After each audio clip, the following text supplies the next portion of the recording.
Okay. All right. Good evening, everyone, and welcome to the Metaphysical Bible Hangout. I'm Reverend Sherri James, Senior Minister for Understanding Principles Church, and this is our Bible study. And I'm really excited about tonight. I love this history, and I'm not even sure 100% what it is that I love about it. Maybe it just answers a lot of questions that I had as a child, or maybe it makes the Bible make sense. I don't even really know. I'm not sure, but hopefully I can share with you the information in a way that you can grasp it, because it clears up a lot of stuff. It clears up a lot of stuff that things are just no longer questions in the way that they had been when I was first introduced to the Bible as a child. And even as a young adult, it never got clearer until I got into this teaching. So we're working from the book. We're working from the book, forgive me, from Reverend Mary's, okay, there we go. A Student's Guide to the Hebrew Scriptures. And this is by Reverend Dr. Mary Ann Tumpkin. And this book, so what Reverend Mary wanted was that she wanted people who were doing metaphysical Bible interpretation to actually know what they were interpreting. That you can't, it's kind of like saying, you know, I'm going to come in, I'm going to study hip hop dance, but I'm not going to go back and study all of these other dance forms that precede and influence hip hop dance. It's like you got to know where you come from before you talk about where you are. And so she found that there were a lot of people who were real comfortable with the metaphysics, but actually thought that the Bible said, or Bible doesn't speak, but that the Bible actually said the things that the Bible was consistent with the fundamentalist interpretation of it. And that what you would discover if you read the Bible and actually looked at what the Bible said, that it would agree with the fundamentalist point of view. And what you get from doing this kind of work is the clarity that the fundamentalist point of view is an interpretation of the scripture, but it's not what the scriptures say. That when you dive into it, you realize that every community is taking the text and deciding what it means to them. And one particular community has said that the way that I see it is the only way to see it. And if you question the way that I've told you to see it, you're going to hell. So, not true. and so what we're doing now is we're trying to get back to, what does the text actually say? Like, not what you told me it said, but what's actually on the page. And so that's what this study is about. It's about clarity in that area. So let's take a moment. I just want to just say a prayer for tonight and for this study. I want to thank God for his movement in our lives. I want to thank God for his spirit just animating us, making us who we are. I thank you, God, that this conversation is for your glory, that we will glorify you in us, that we will expand who we think we are, that we will expand how we understand ourselves, and that we will be able to do more, be more, and have more. Thank you, Spirit. In the name and nature of the one that we call the Christ, I affirm that this is so, and so it is. And amen. All right, let's go. So right where we are right now. So what we've done so far is that we have come through David. David united the kingdom. Solomon, through excessive building projects, stressed the unity in the kingdom. It was united under David, but became tenuous under Solomon. And the heavy building projects didn't help his case. And then under his son Rehoboam, the kingdom splits. And you get the 10 tribes to the north, led by Jeroboam, Jeroboam, Jeroboam. Sometimes you'll hear it as Jeroboam the first. But basically, he's the one, he was a general in the army under Solomon. He comes to Rehoboam when Rehoboam ascends to the throne and basically says, look, these building projects that your dad has put us through, it's too much. And we're going to need you to let up. And Rehoboam says, if you think my dad was bad, wait till you see what I do. And he actually doubles down on the workers with the forced labor for state projects, or what they call the corvée. Jeroboam leads the I don't want to call it the civil war, but definitely the revolution. Those 10 tribes succeed from the union, and they become the northern kingdom, and they hold on to the name Israel. In the southern kingdom, you have 2 tribes, Judah and Benjamin, that remains, and the capital is of the country when it was one nation, is in Jerusalem, in the southern part of the kingdom. And Judah, the southern kingdom takes the name Judah, which was the name of the tribe, Judah, and the temple and the royal court and all of that is in the southern kingdom. Jeroboam recognizes that he's got to establish a national identity for the northern kingdom. He's got to create symbols. He's got to create a sense of who we are as Israel. And so one of the things that he does is he creates 2 sanctuary areas, one in Dan in the north and the other in Bethel in the south. And he erects golden calves, a golden calf at Dan and a golden calf at Bethel. The biblical writers are very unforgiving of this, because essentially it's considered idolatry, and it is treated as the reason that Israel ultimately falls to Assyria. Now where the kingdom, or the divided kingdom, is situated in this really fertile area, and it's like a passageway. To the north is Assyria, and to the south is Egypt. So a lot of trade happens. It's a very fertile and wealthy area. A lot of trade happens along this route. And so there's a lot of merchant activity that happens along this route. Assyria is the superpower of the day, and they begin to muscle in on this territory and try to control this territory that is essentially right above or entryway into Egypt. And they basically conquer the northern kingdom, Israel. They take the people out of Israel and they resettle them somewhere else. And those people are lost to the pages of history. Those are the 10 lost tribes. We don't know where they are. There's no further historical record to indicate that they continued in some kind of way in terms of their practices, in terms of their beliefs and writings and things like that.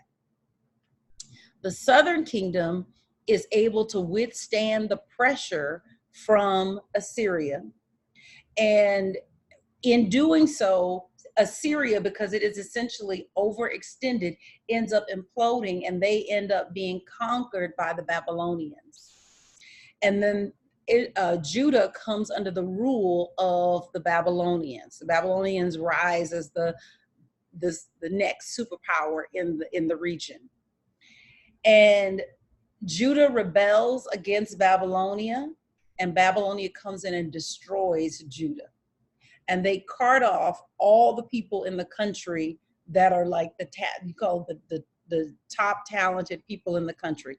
They destroy the temple, they destroy the royal court, and they cart off all the people from Judah, and they put them in service in the government in Babylon. And this is where you get the heroes of faith, the stories of Daniel, Meshach, Shadrach, and Abednego, because it was important. This is considered the exilic period, where they're in exile, or you'll hear scholars call it the exilic period.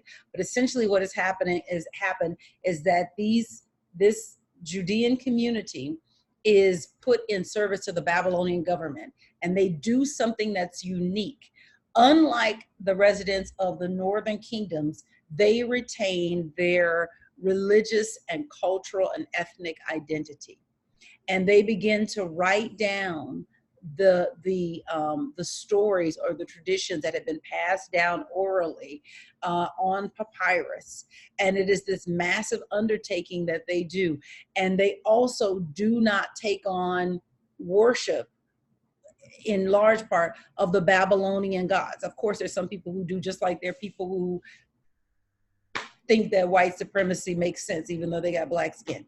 So of course, there are people like that everywhere.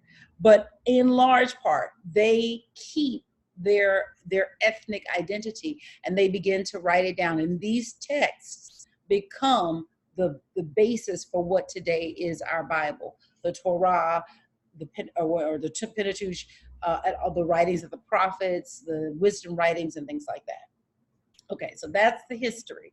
So what we're going to do right now is we're going to talk about the prophets that arise up, because we've talked about the kings, right? We went through First and Second Kings, but where we're coming to right now is the time of the prophets, and the prophets are running concurrently with the kings. So we're going to back up in history, and we're going to go to like right before Assyria conquers Israel, and we're going to talk about the prophets that were prophesying during this time while the kings that we studied in the past few weeks were reigning. So just to give you a kind of a snapshot, and let me know if any of that is confusing or doesn't make sense. I want to make sure that that lands, that sticks, because I think this is fascinating information. And anyway, let's go. Let me know if there's anything that isn't clear.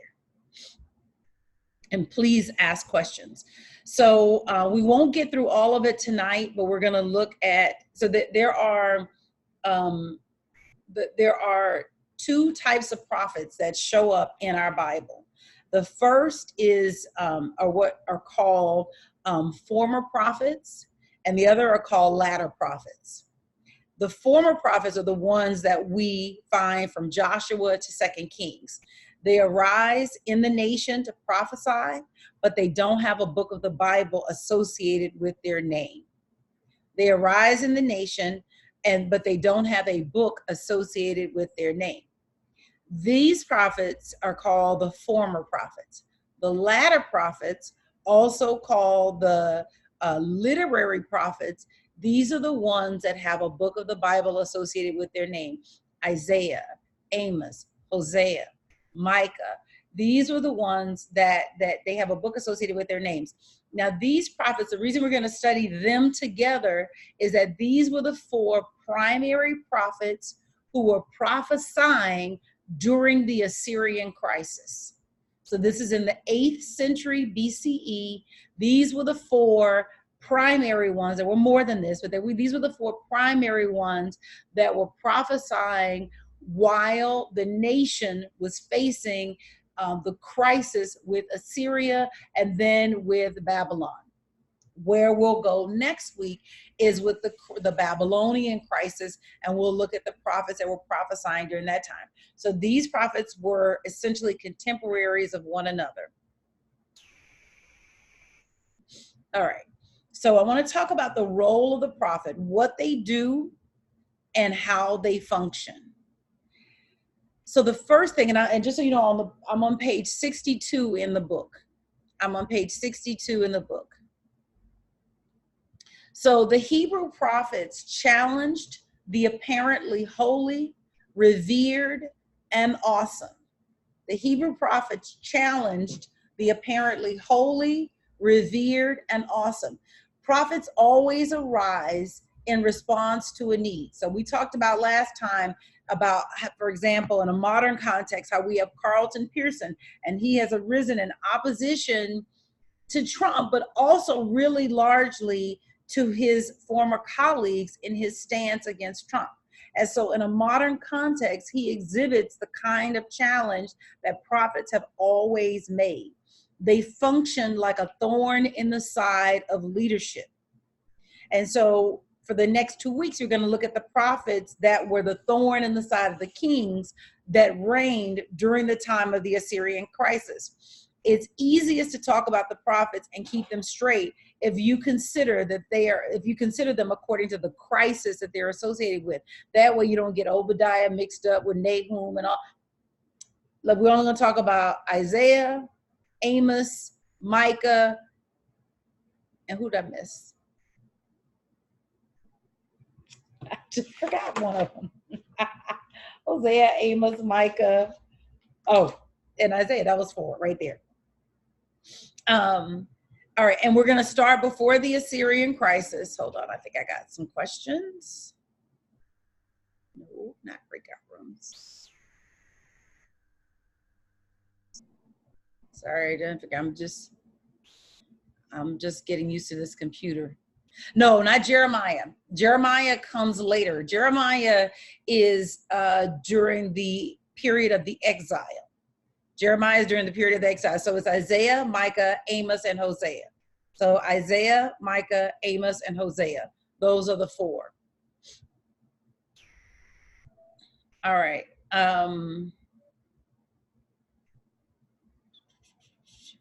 Okay. So one thing that you'll note is that we've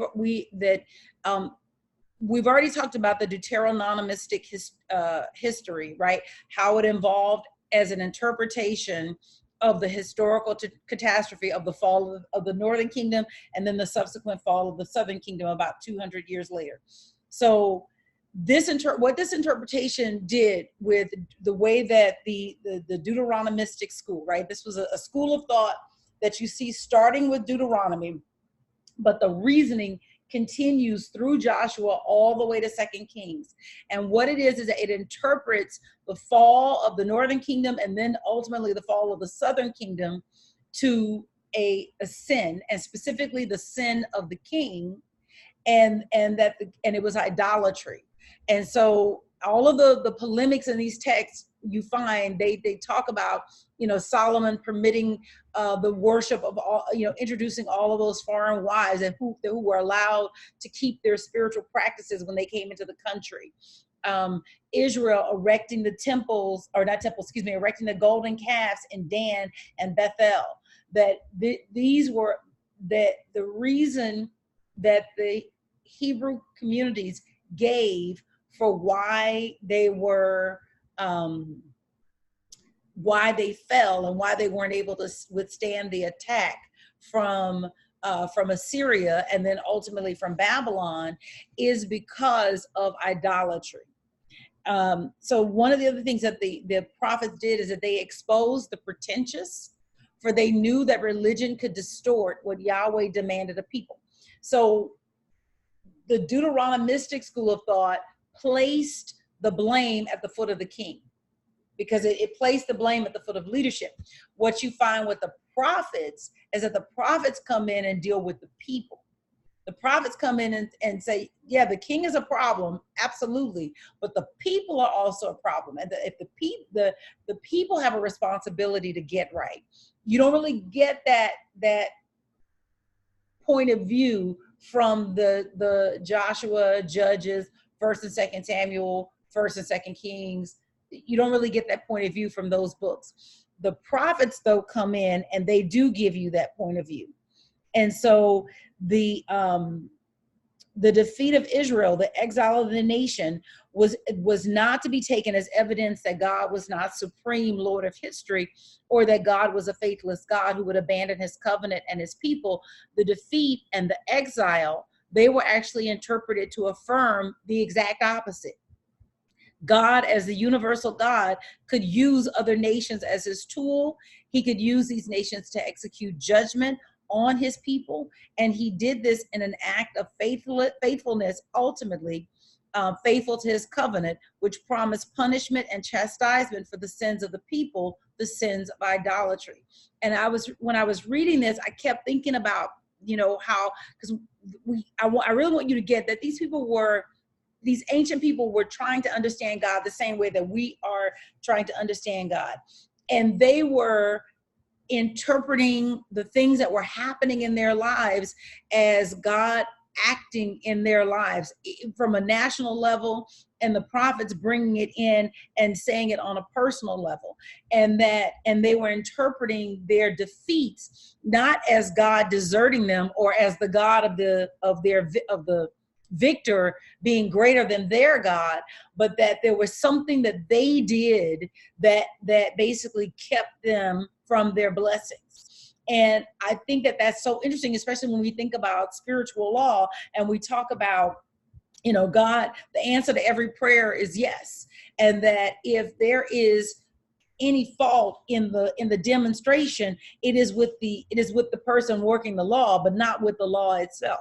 So I thought that was very interesting to think about how we talk about our spiritual beliefs, how we talk about working with universal law, how we talk about working with God in against these ancient peoples that were also working with their environment. And while we don't have the anthropomorphic God, I mean, we use the pronoun he, but we don't really talk about God as walking in the garden and interacting, in the way that they do.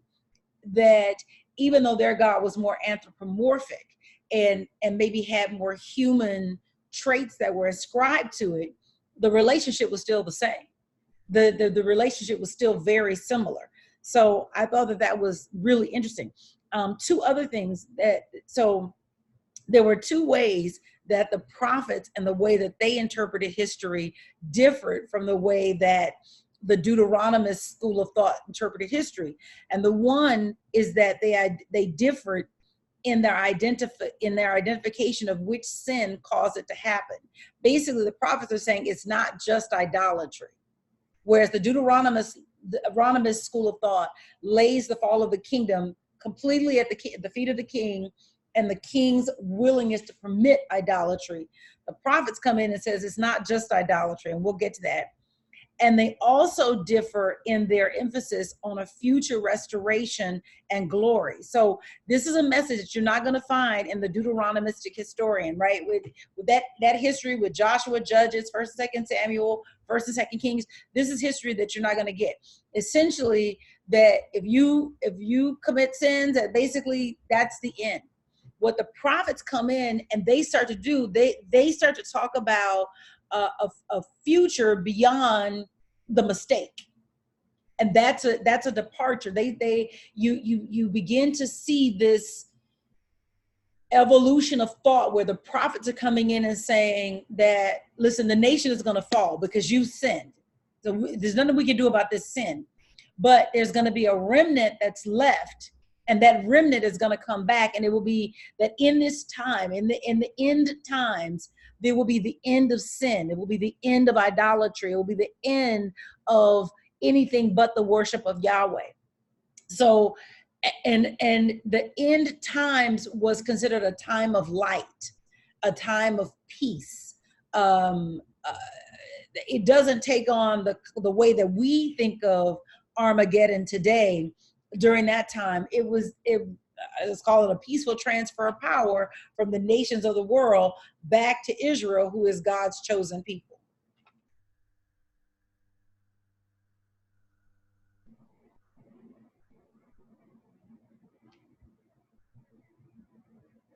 So almost every prophet brought consolation, promise, and hope of reconciliation, along with censure and castigation. Censure and castigation is what goes in that blank. So it's the consolation. So with the Deuteronomist, you get this idea that things are going to happen, but there's this delayed judgment. So Solomon created all these problems, but the result of them is going to come after he's made his transition.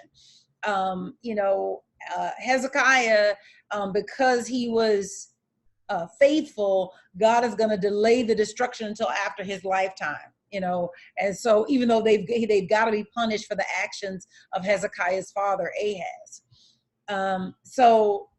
But the prophet brings some type of consolation, brings a promise. A promise is that God is going to be faithful to his covenant. That this covenant that if you put another God before him, he is absolutely going to, basically burp you out of the land. But then there's the hope of reconciliation. And again, this is different from what you find in Joshua, Judges, 1st and 2nd Samuel, 1st and 2nd Kings. And then censure and castigation, you get the prophets speaking against the idolatry of the king, the immorality of the people, and the pretentiousness in the religious practice. These are the things that the prophet speaks against. The prophet's essential task is to declare the word of God to the here and now, to disclose the future in order to illumine what is involved in the present. So, and when I say disclose the future, I don't mean fortune teller, because the prophet is not a fortune teller. When I mean disclose the future, it's like saying, hey, you know, VJ, you know, you keep eating all that sugar, girl. Now look, now, you know what's going to happen. Or, you know, Clarice, now listen, now if you don't move, I mean, look, I mean, the laws of nature are what they are. You move or you lose. You know, if you want to keep the flexibility you have, you got to get up and get to it. So it's the future like that, not the future the way that we think of fortune tellers today, where we go pay, you know, Lady Clarice with the crystal ball, and she's going to tell us that, you know, you're going to meet a tall, dark, and handsome stranger. It's going to be on X, Y, and Z corner and all that nonsense. That's not what I mean by disclose the future. I mean that if you keep going in the way that you're going, there's a result that you're going to get. And this is what the prophet is coming to say. It's kind of, if you think about put Carlton Pearson, he's not prophesying like, you know, America is going to fall in the year 2032 or whatever. That's not what you hear him saying. What you hear him saying is that we're going to have to pay for this, guys. These kids in cages, we're going to have to pay for this. Like, we can't get away with this. This is not right. But, and you being a yes man to this dude is a problem. Right? And so this is the prophet's essential task, is to declare the word of God to the here and now and to disclose the future. Basically, your future actions are going to add up to something. You shouldn't think that they aren't.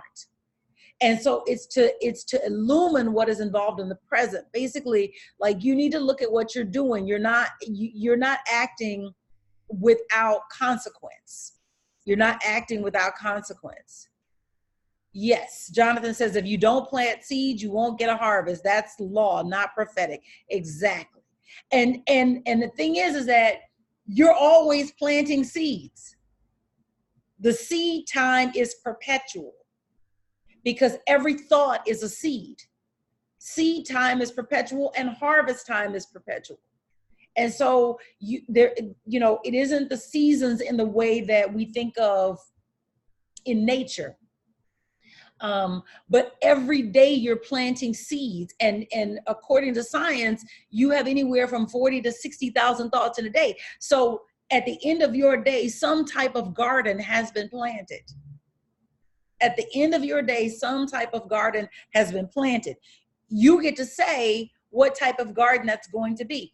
If you keep thinking this way, it's going to produce a result. The main goal of prophetic thinking is to bring the world into divine focus. So exactly what you just said, Jonathan, that this is law. The planting the seed is law. You don't need a prophecy to tell you that an apple seed is going to give you an apple. You don't need a prophecy to tell you that a negative thought is going to give you a negative experience. Because so bringing into divine focus is bringing you into an awareness of these actions you're taking. They're going somewhere. They're going to produce a result, and that's how this thing works. And there's no circumventing spiritual law. Okay, so the classical prophets. So the Assyrian crisis happens in the 8th century. And you have, hold on, let me do it this way. Nope, that's not what I wanted to do. There we go, okay. The classical prophets happen in the 8th century. And so you've got Isaiah and Micah who are prophesying in the southern kingdom. So they're dealing with the kings in Judah. And you've got Amos and Hosea who are prophesying in the northern kingdom. They're dealing with the kings in Israel. All of this, they're all contemporaries of one another. So, Carlton Pearson, Derek Wells, Michael Beckwith, Deborah Johnson, they're, Greg Stamper, they're contemporaries of one another. they're inside of when this crisis with Assyria is happening. All right, so we're going to start with Isaiah. Now, the thing is that Isaiah prophesied later than Amos and Hosea, but his book is longer, so he appears first in the Bible. And, you know, again, because we have been taught that the Bible is put together chronologically, or we've been led to assume that it's put together chronologically, you may think that the things that are happening in Isaiah are happening before they happen in these other books. But actually, if we were going in the order that they prophesied, the order that they got their call and followed it, Amos should really be first. Tonight, we're going to talk about Isaiah and Amos, but we're going to do Isaiah first because that's the order that Reverend Mary has it in the book. So since she did that order, I'm going to go with her order. But what they did was they took the longer works in the Bible, which was Isaiah, Jeremiah, and Ezekiel, and they put them back to back to back. And they're in chronological order. They're the longer works. So Isaiah is during the Assyrian crisis. Jeremiah is during the exile in Babylon, and then Ezekiel is post-exile. And so they are the longest pieces of the what we call the Hebrew scriptures of the Old Testament. And so they're in chronological order. Then you have, Nahum, Habakkuk, Obadiah, Joel, all these other prophets, and they're in chronological order. But in actuality, Amos, if we were going with with like who showed up first, Amos should show up first in the order. Okay. The entire book of Isaiah is attributed to Isaiah ben Amos. The entire book of Isaiah is attributed to Isaiah ben Amos, according to Isaiah chapter 1, verse 1. However, the book contains prophetic material spanning more than 200 years. The book contains prophetic material spanning more than 200 years. It is the longest of the prophetic books. The interpretation of many passages in the book of Isaiah are taken as symbolic references to Jesus. It makes it one of the most quoted books of the Bible by Christians. Isaiah is a contemporary of Amos and Hosea. He prophesied in the southern kingdom of Judah when the Assyrian Empire threatened and destroyed the northern kingdom in 722, and then, of course, was threatening Judah. So Isaiah is broken into three parts. The first part, what scholars call first Isaiah. This is the actual Isaiah, chapters 1 through 39. The core of this collection is prophecies from the namesake of the book, who actually lived in 8th century. In this period, Israel and Judah were threatened by the Assyrian Empire. Israel and Judah, they were threatened by. Now, the Assyrians are under the rule of a ruler called Tiglath-Pileser, and they're extending their control through the region. And they're coming in from the northeast. So they're coming in, they would touch Israel first, coming in from the northeast. Judah was trying to resist the advancing, Israel was trying to resist the advancing Assyrians. And so what they did was they went to Aram, and they went to Judah because they were trying to form an alliance to protect themselves, to make a stand against Assyria. Judah actually refused to join this alliance. So the southern kingdom refused. And what happens is that in anger, Israel lays siege of Jerusalem. And so the first siege, so the 10 tribes attacked the 2 tribes. And the first siege of 734 was actually a siege of Jerusalem by the northern kingdom of Israel in alliance with Aram, with the Arameans. They were trying to force Judah's cooperation in standing against Assyria. King Ahaz of Judah decided to actually appeal to Assyria for help. So let me see if I can break this up.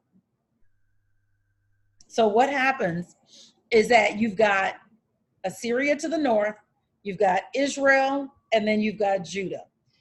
Let's say Aram is up here to the north as well. Assyria is coming in, and they're basically conquering nations, but they're headed. You can see the armies are headed. The armies are headed toward Israel. Israel makes a deal with Aram to say, listen, we got to do something, because the Assyrians are going to come in, they're going to capture you, they're going to capture us.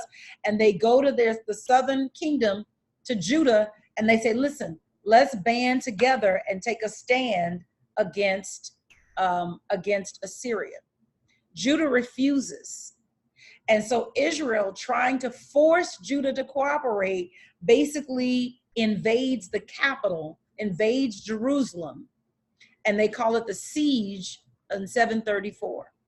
So this is about 12 years before Israel basically collapses under the Assyrian Empire. They lay hold of Jerusalem. King Ahaz, who is the king of Judah, actually does I don't know what you call it, like a informant move, and he actually goes to Assyria and makes a deal with Assyria.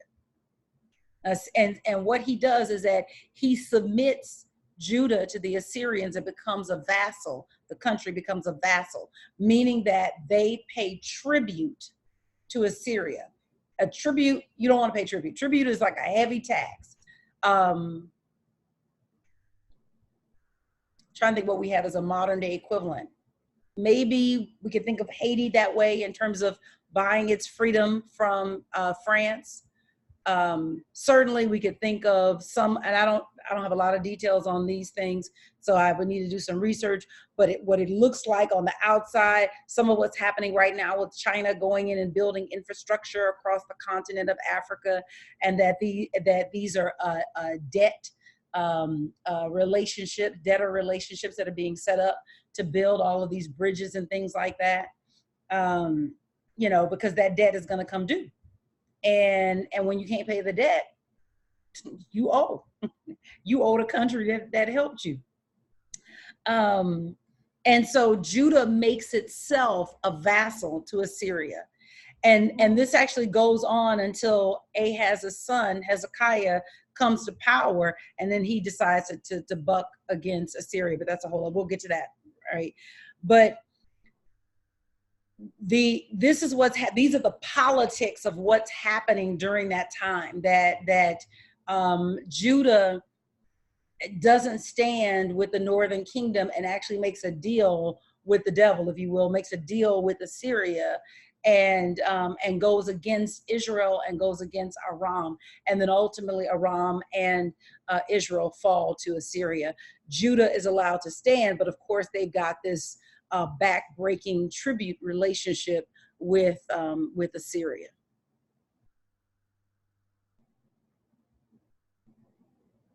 Okay.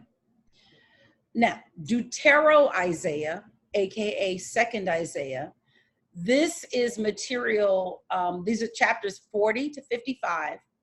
This collection consists largely of salvation oracles applying to the situation of exile in Babylonia, dating to the mid-6th century BCE. So it is 200 years later. So the Assyrian crisis happened in the 800s BCE.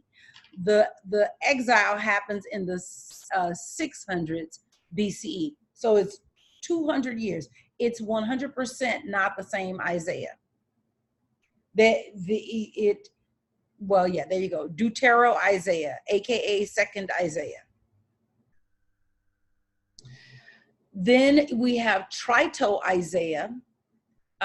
This is chapters, aka Third Isaiah, chapters 56 to 66, and it applies to the late 6th century in Judah, where a Jewish community was struggling to rebuild itself. So one of the things we'll see is that this is when the name Jews first comes about, because the Babylonians, or maybe the Persians, but they are the ones that call this community Jews because of Judea, or because of Judah. And so that's the first time you see the appearance of the name Jew, or the term Jew. But until then, they were the Hebrew community, the Israelites, the Judeans, all of that. But Trito Isaiah, or third Isaiah, this is chapters 56 to 66, and it applies to the late 6th century in Judah, where a Jewish community was struggling to rebuild itself. So the book of Isaiah covers some 200 years. There's no way that somebody was prophesying for 200 years. Nobody lives for 200 years. It's 100% of the people. But the way that we think of authorship today is different from the way that authorship was thought of in the ancient world. If you wrote a book and you said, influenced by the Bible Hangout, and you're going to write about the lessons that you learned, and you published it, but you published it under Sherri James, guess what? I can take you to court. We can go to court and settle up. Give me my money, blah, blah, blah, because you can't publish something in my name. But that wasn't the case in antiquity. In antiquity, it was actually considered an honor to publish in somebody's name. So the rules of authorship and publishing have changed. So these would be disciples or students of, because it didn't have to necessarily be somebody that actually directly worked with Isaiah of Jerusalem. Okay, so Isaiah of Jerusalem. So we're going to talk about, what we're going to talk about today is the Isaiah that actually existed, which is the one of Jerusalem.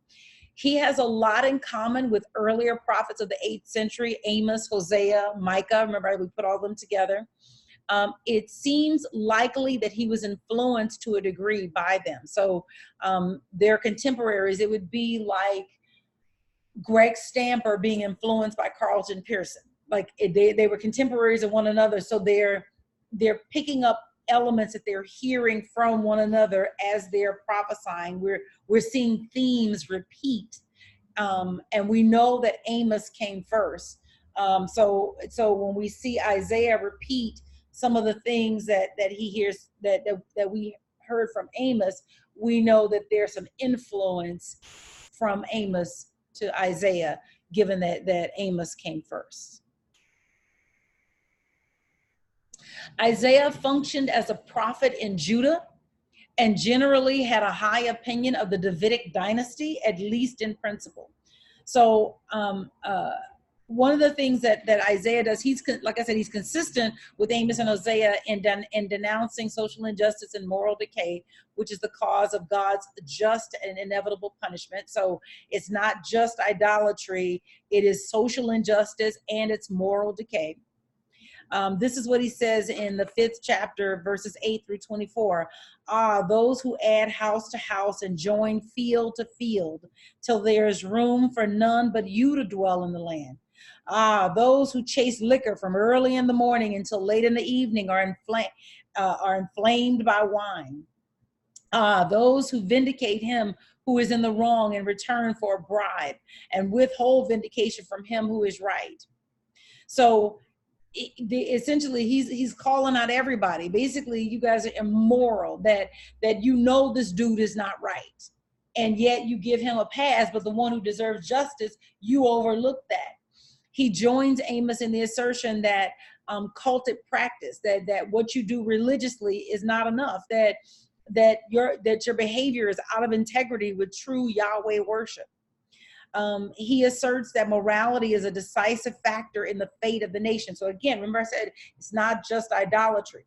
The Deuteronomistic historian lays the fall of the nation at the feet of the kings and the idolatry that the kings allowed. What the prophets do is that they come in and say, no, the idolatry, yes, but it's also the social injustice. It's also the moral decay. It's also being a yes man to the king. It's basically you're going to fall for all this other stuff as well. Where he differs is right here with the Davidic covenant.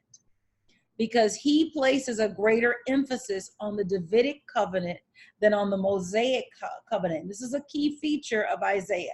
So again, and this is just by review, remember we talked about the Davidic, the Mosaic covenant is the covenant God gave to Moses that makes Israel, that puts they call it like a suzerain treaty, a suzerain and a vassal, that God is the superior, the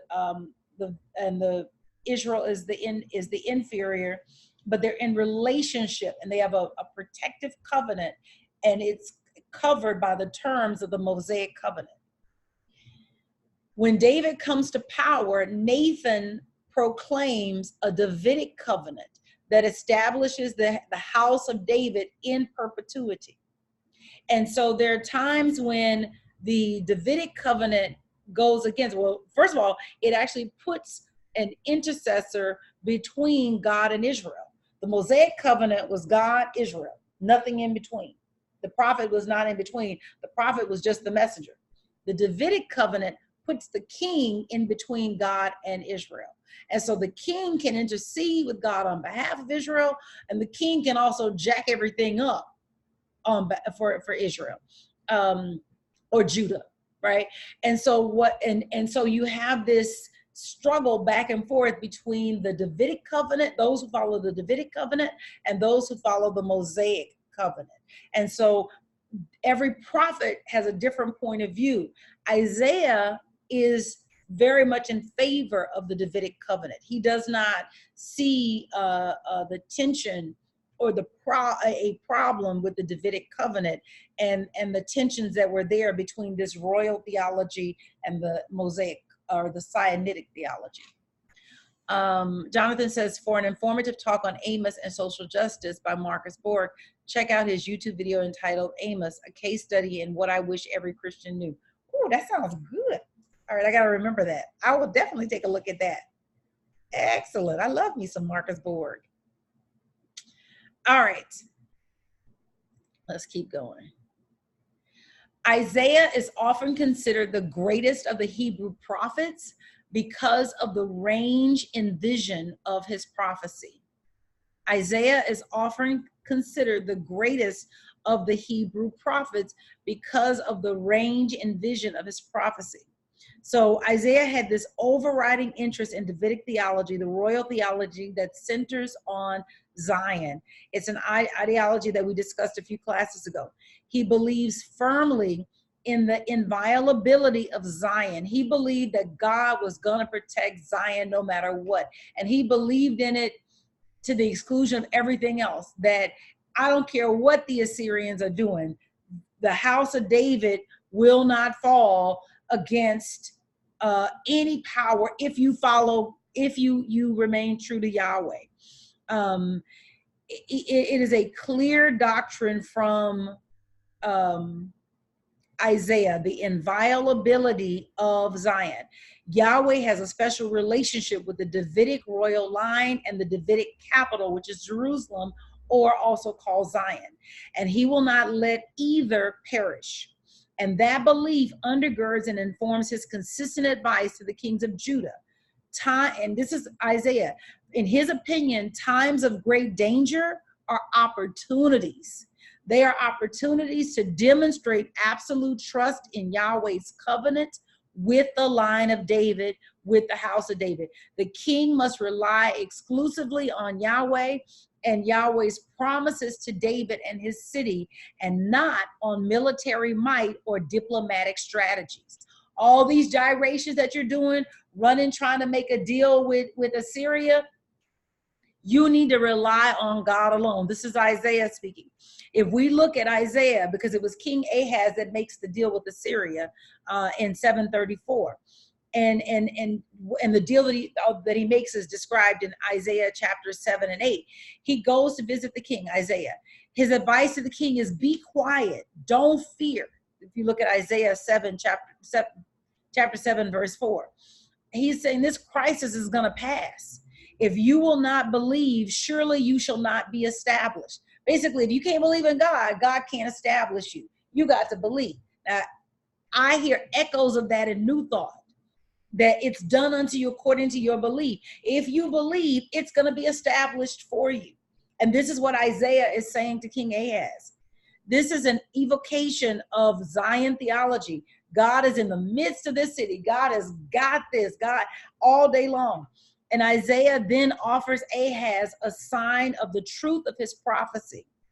And that is that a young woman who has conceived will bear a son and will call him Emmanuel.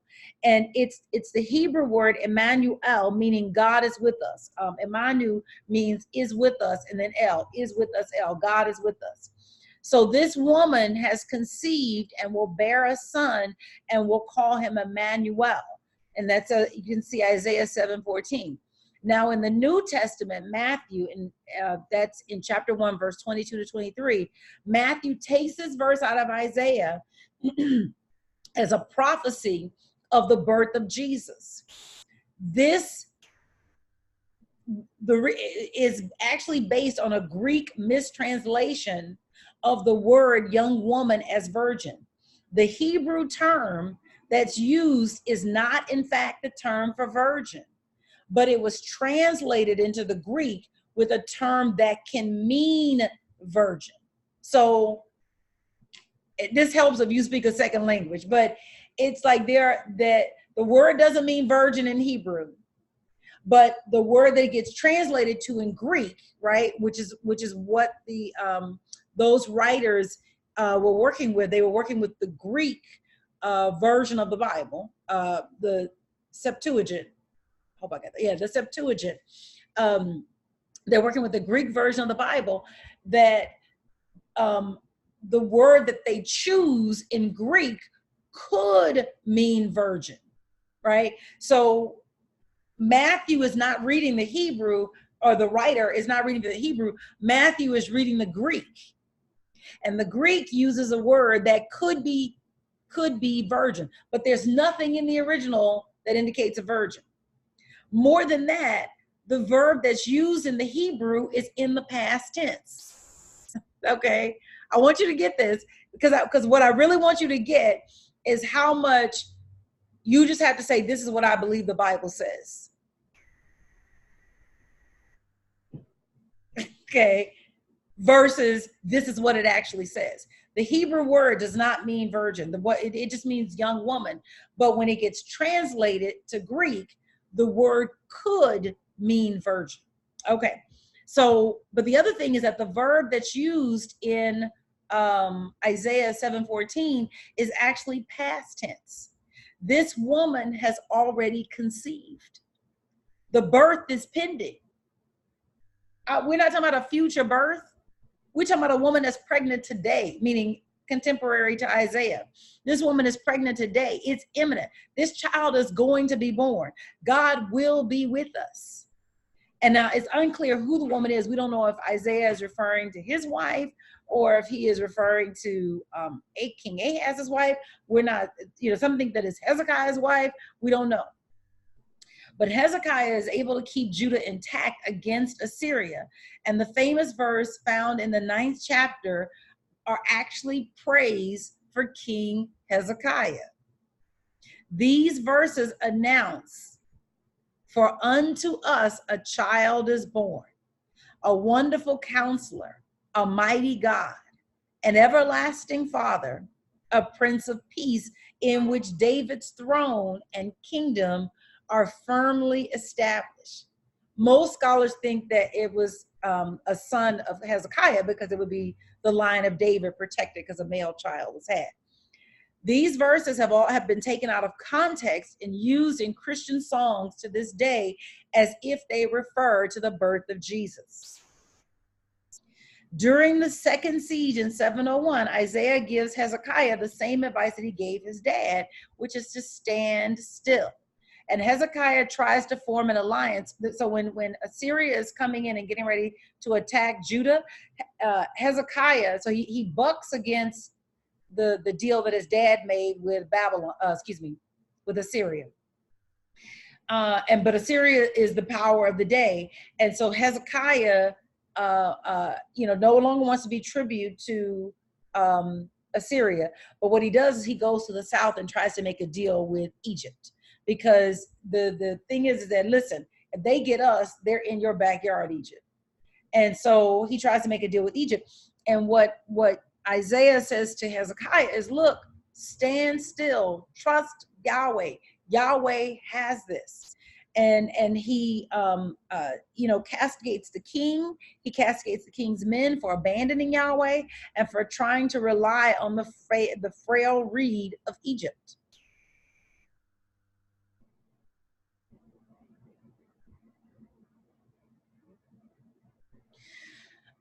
So some key themes.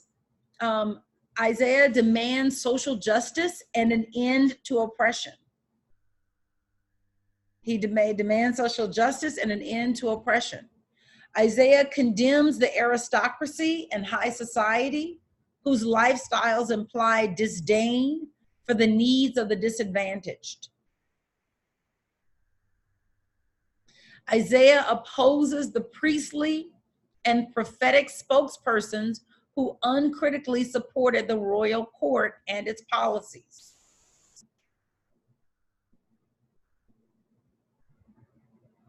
And he concentrates on God's plan for the whole world.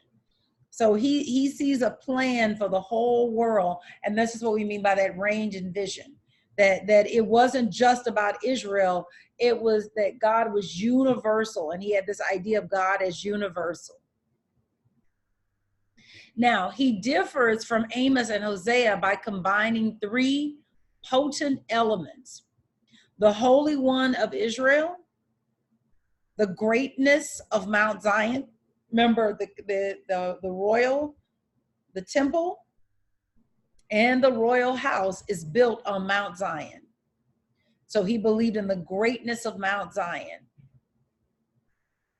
And the dream of Emmanuel, the faithful king, this idea of that a son was going to be born to Hezekiah who would continue the line of David and would basically be a faithful king. He would not be a king that would allow idolatrous worship of other gods. For Isaiah, this would be a genuine, wholehearted, and permanent return to God. It will be the end of sin. It will be the end of idolatry. It is this enormous transformation that he was calling forward.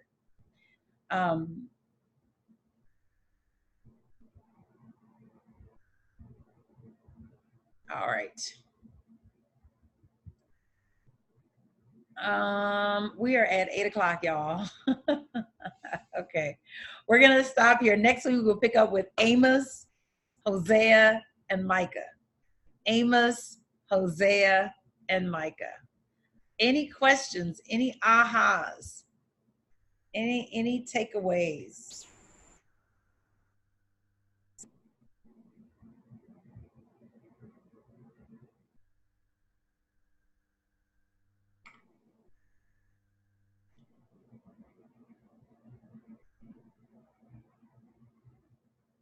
All right. So I shall take, Joe said, so, okay, so. Thank you, thank you, thank you. Thank you. Jonathan says, awesome insights tonight. Thank you, thank you. Anything else? Any other questions before we check out? Couple of dates. Next week, like I said, we will come back. We will deal with with Micah, Amos, and Hosea on October 7th, 8th. I don't know. I'm getting the dates mixed up. No, October 10th. October 10th. That we won't have class because I don't know what the reception is going to be like on the ship. But I'll be on a cruise to Jamaica. I'll be speaking as a part of the women's retreat for Universal Truth Center. So like I said, I don't know what the reception is going to be, so we won't have class on that night. Joe says, might need more on the virgin story. Tell me what you mean, Joe. Tell me, if you can give me a question, then I can go from that.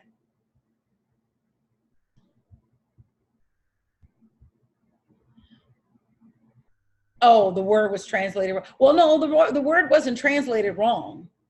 The word wasn't translated wrong. It was that the Greek word that it was translated to could mean virgin, but the Hebrew word doesn't at all mean virgin. So, um, you know,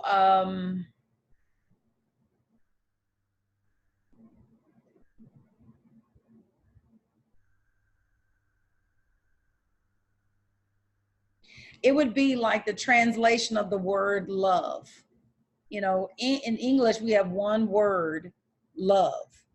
And in, let's say, you know, Greek, you've got agape, you've got eros, you've got, oh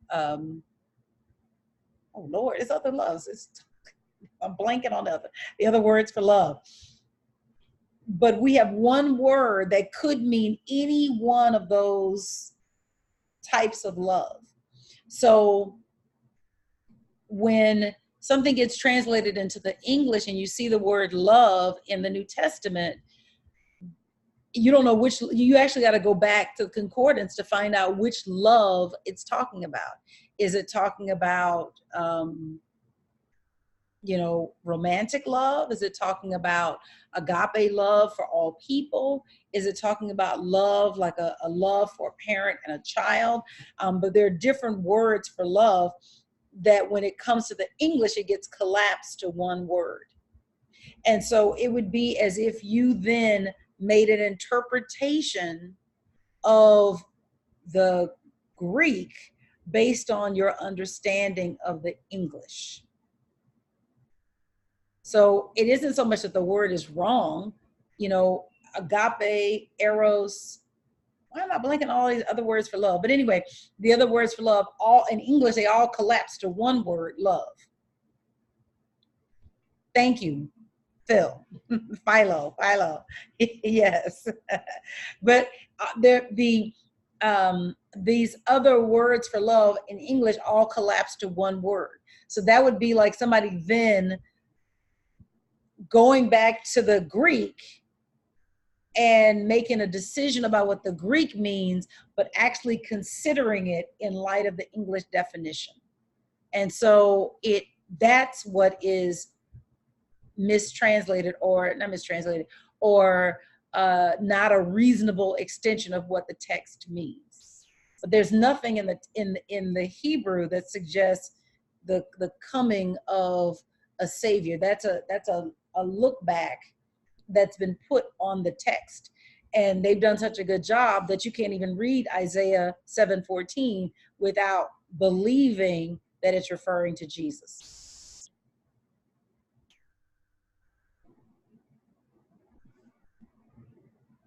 Anything else? I'm gonna look up this Amos. This sounds so good. Control C. Okay. All right, wonderful. Thank you guys so much for tonight. If you want to read ahead, we're going to pick up with on page 64 next week, and we'll try to get as far as we can through all of the prophets. But I love this information, so I have done a whole deep dive to give you everything I got on it.